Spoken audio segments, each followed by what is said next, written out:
It is clearly winter here in Saskatchewan. And unless you like this nut job behind me, riding through all these freezing temperatures, the rest of us get pretty bored. So we decided to freeze a bike into a giant ice cube, let it melt, and see if it survives. All right, moment of truth. Let's see if this thing turns on.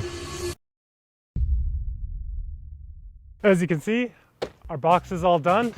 It's watertight and just big enough so it freezes as fast as possible. And actually inside we got this classic Duo, completely stock bike, no modifications, batteries in it. I'll turn it on. We got 75% battery, as you can see. You can see with the little flip of the throttle, she still spins.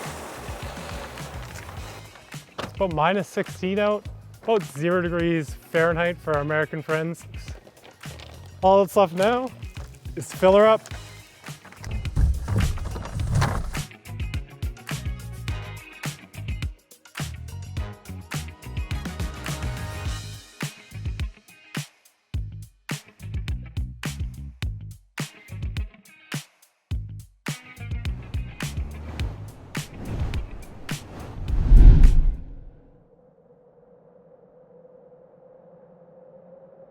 So as you can see, we had a bit of a development last night. Just before I left, the light turned on while it was underwater. Kind of cool that it's still on and running. Gives you proof that there's power on there, but it definitely means there's a good chance that battery's not going to survive, being that it's going to die before it freezes, and then being cold, the good chance the cells are going to go below their rated level and probably not make it. That doesn't mean necessarily it'll break anything else. The fact that it hasn't turned off in like over 12 hours is kind of impressive. Probably still pretty good on everything else.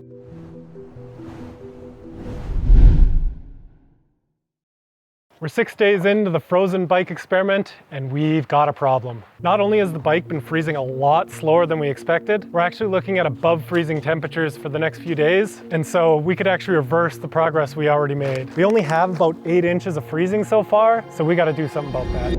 Dry ice. These pellets of frozen carbon dioxide have a surface temperature of -78.5 degrees Celsius. 20 kilograms of this should keep our ice from melting.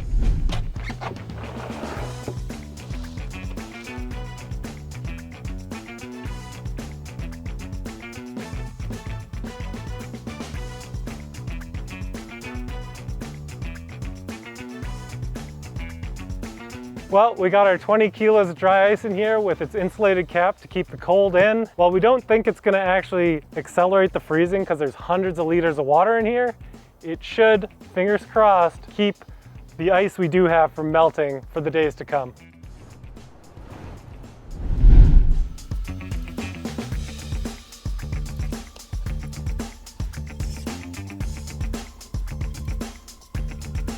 So it's been a few days. Our dry ice has been sitting here. No idea what it's like, but it's been pretty warm. My knock test makes me think it doesn't look like it's frozen very much more, if at all. So let's take a look what's underneath. Looks like our dry ice has completely disappeared. Our insulation here is stuck on, but it's tougher to see now that the dry ice cracked up the top, but it's a little bit thicker. Looks about the same.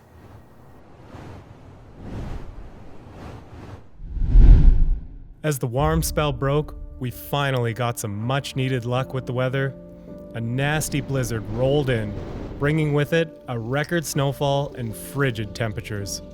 Once the snow finally stopped, the freezing cold lasted for another week. I never thought I'd be happy to see -30 Celsius in the forecast, but this is exactly what we needed. After 3 whole weeks of being underwater and -30 temperatures, I'm finally confident this thing's actually frozen. Let's find out. Get this guy out of the way.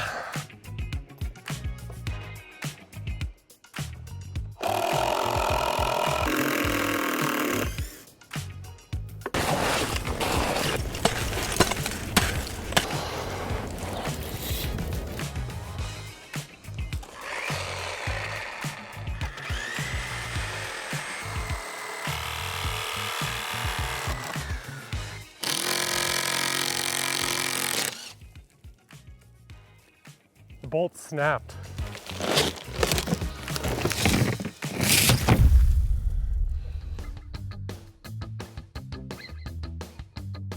Well, my confidence was misplaced. At first glance, it appears fully frozen, but if you look closely, it's actually only frozen halfway down, and the bottom half is only just encased in ice. The display and control pad are frozen solid, the battery is frozen solid from the top half up, and the motor is just surrounded by water still. Well, this isn't the result we hoped for. This is one heck of a torture test, and I'm really curious to see if this thing survived. Now to try to figure out how to get this thing out of the ice.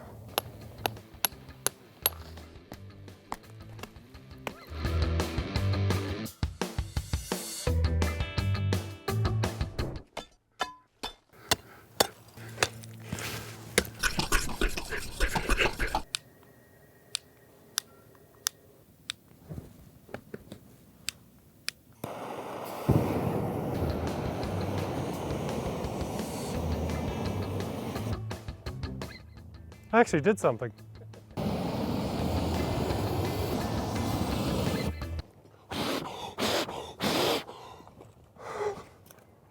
This is why I don't do this. No more fire. I didn't burn my finger. Well, that was fun. But before I start myself on fire, I think it's about time we bring out the big guns.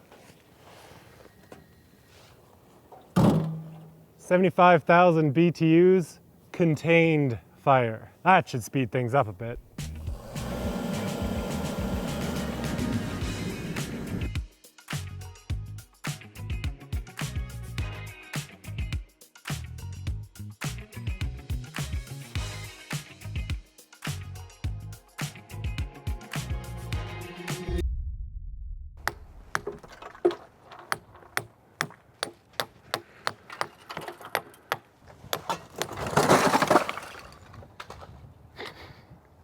It's free.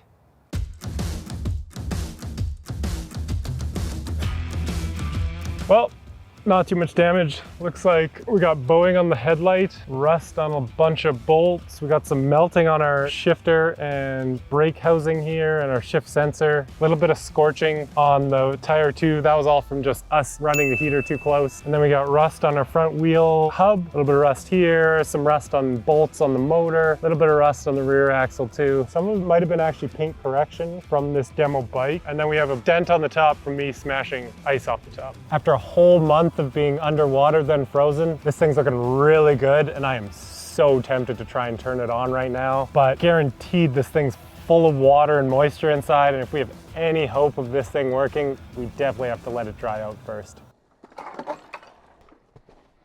It'll all be over soon.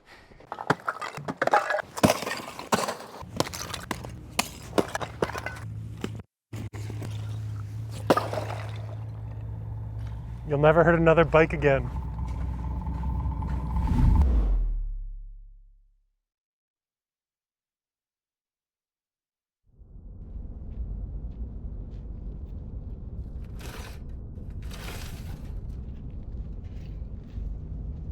After everything this battery's been through, there is definitely an increased risk of thermal runaway. So in an effort to try to not burn the building down, we stored the battery outside while the bike dried out inside. I'm not very hopeful this is gonna work, but let's see if this thing takes a charge. Nothing. So there's a good chance it's below the level that it can take a charge. The battery management system's doing its job, which is good and probably preventing a fire. So to confirm this thing is actually dead, we're grabbing a multimeter here and we're gonna check what the voltage is at the output.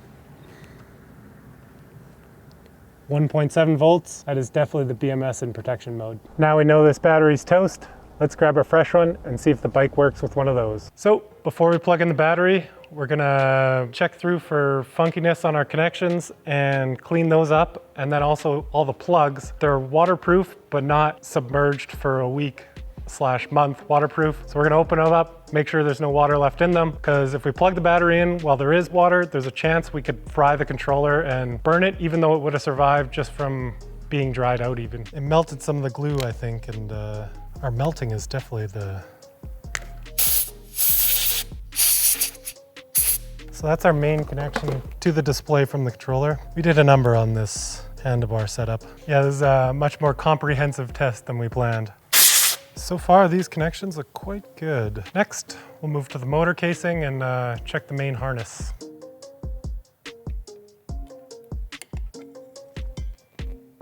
That is ugly. I don't even know what caused that. There is a lot of corrosion in there. Our connector from our motor to our battery has been broken. It's not even the wire that broke in half, it's the lead inside the connector. Never seen that before. It's a new one. Well, we should pull the other side off, check the full extent of the damage of these battery connectors, and then try to repair them.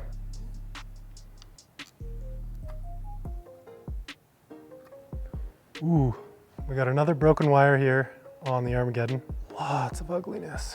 So much corrosion. Speed sensor looks to be sealed still. Light connections, headlight and taillight.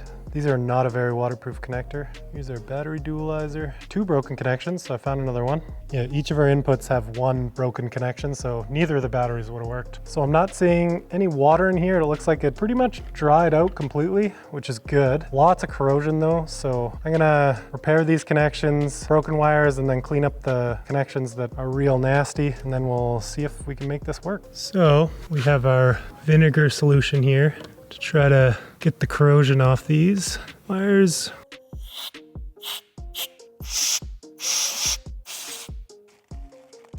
So we're gonna cut this old one off, and just for time's sake, we're gonna throw an Anderson connector on so we don't have to do any soldering. And then we just pop it into the connector. This is an amateur at work. Now we just need to clean up these leads for the battery, plug this all back in, and see if she turns on.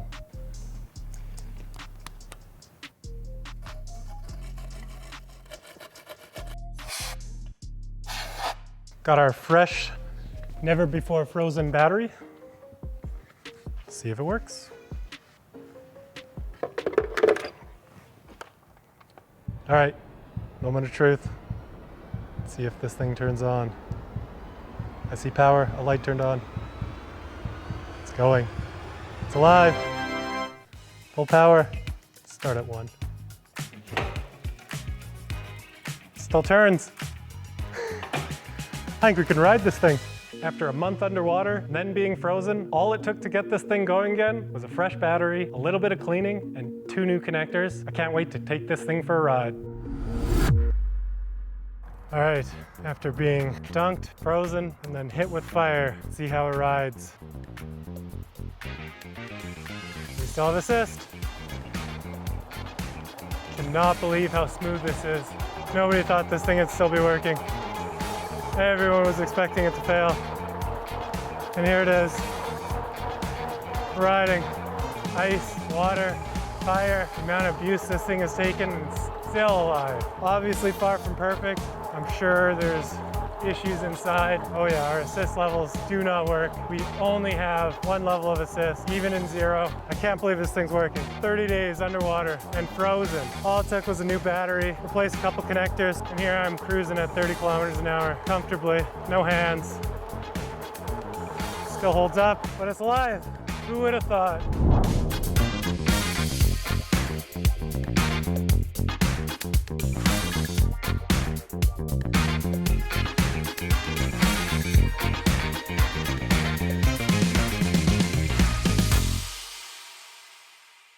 During our initial inspection, we were really just checking through all the connections to make sure we got power to the motor itself and that those connectors weren't full of water and going to cause some other issue. But after taking it for a test drive, we really wanted to dig deep and see if there was any water damage inside the motor casing itself.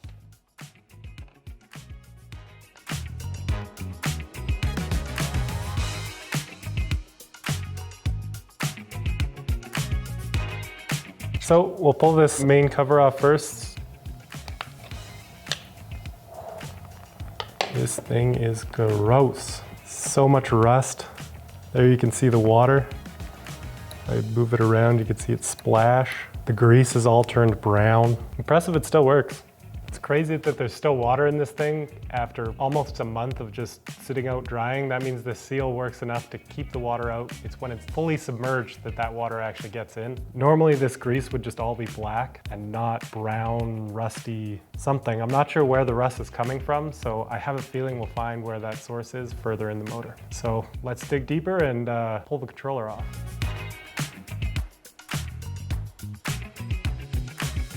Not much exciting here. It's actually stayed pretty sealed. This gasket really did its job. There's a touch of condensation in here, so there's definitely some water that got in and a little bit of rust, but I think that's just from the one connector. Other than that, this thing looks surprisingly unscathed. A bit of evidence of rust, tough to tell with the controller, like it's all potted, fully solid, probably damaged underneath, but I am not an expert. I don't know enough about it. Once it's potted, your only option really is to replace it, no repairs. Now we'll go to the other side where the motor core is. I think that's where the exciting stuff's gonna be. All right. Just a pile of rust went flying when I undid that bolt. This thing is full of rust. Whole bunch of rust sedimented at the bottom. We have rust on our motor rotor and the stator in here. You just see a layer of rust on the bottom of this housing. Can't believe how much rust's on the magnet and on the motor windings too. I can even see little droplets of water in the reduction here. Considering all this thing's been through, I really expected it to be a lot worse. I expected this rotor to be just covered in rust. Spent 3 weeks underwater. I've seen motors come back from customers that are in way worse shape than this, like seized completely solid with rust. This is not even bad by comparison. If you didn't pull it apart and clean it out, it would be a ticking time bomb failure at one point or another. Well, you're welcome for answering the burning question that's been on everybody's mind since the inception of electric bikes. If I dunk my e-bike in water, freeze it into a solid cube of ice, will it still work? The answer is technically yes. Now, if you'll excuse me, I need to come up with a new test to kill this bike for good.